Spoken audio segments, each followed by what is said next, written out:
The boy who found lost colors. Do you know what would happen if one morning you woke up and the whole world had no colors? Let me tell you a story about a boy who faced that strange day.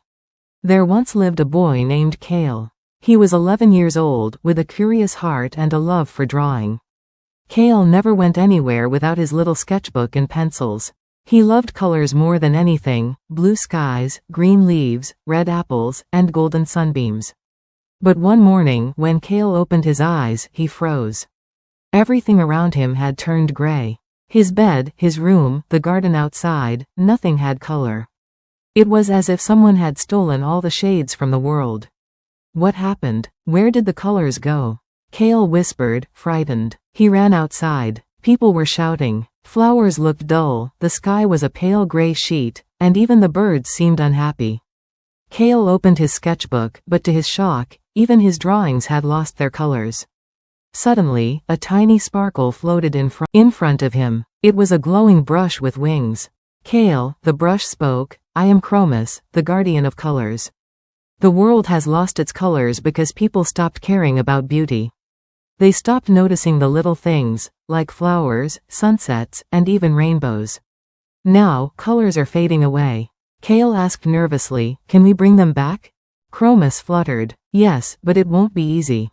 You must travel to 3 secret places and collect the missing colors: the red flame of courage, the blue tear of kindness, and the green leaf of hope.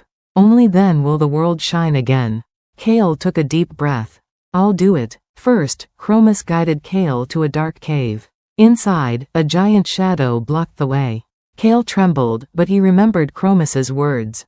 Red is courage. He picked up a glowing ember from the cave's heart. Suddenly, the shadow vanished, and a bright red flame burned in his hand. Next, they reached a frozen lake. At the center was a crystal holding the blue tear, but the ice was too thick. Kael knelt down and whispered, "Please, let me save the colors."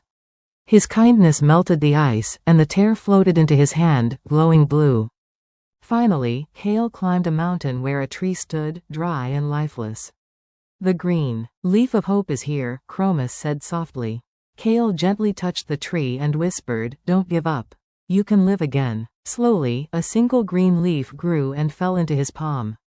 The 3 colors swirled around Kael, merging into a rainbow. With a flash, the world exploded with color again. The sky turned blue, the trees green, the flowers bright, and Kael's drawings came alive with beauty. People cheered with joy, but Kael smiled quietly. He had learned a lesson. Colors aren't just on paper. They are in courage, kindness, and hope. From that day, Kael always reminded others to notice the little things.